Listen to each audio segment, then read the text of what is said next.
Okay, good. So now from a software perspective, how would you answer that different? Why is, your placement algorithms, let's say, any different from what exists in the market today? Mm. I mean, I think Ben nailed the most important pieces of that, right? Like, if you're gonna do a good job placing, it's not about like coming up with some algorithm that has some heuristic for clustering or something. Like, you have to respect the physics. It's like really the best way I can put it. Like the way that we look at this problem is that for a board of this complexity to work, there's, I don't know, 10,000, 100,000 constraints that must be true.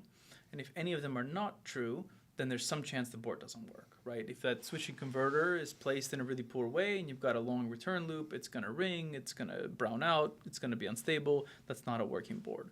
And so to go through and identify all this is quite laborious. And then it's a separate problem to make software that then looks at those constraints and says, can I find a solution that meets all or most of them, right? And so we really break up our efforts into those two things. And the electrical engineering guidance is, what are the questions we must answer rigorously, quantitatively, not intuitively, about like the constraints we have to meet for which components to be placed close, how they need to be routed.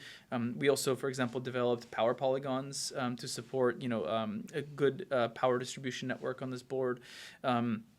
So the electrical engineering know-how from people like Ben tells us what those constraints need to be, and then what the researchers and software engineers in our team do is work on algorithms that find a way to satisfy all those constraints.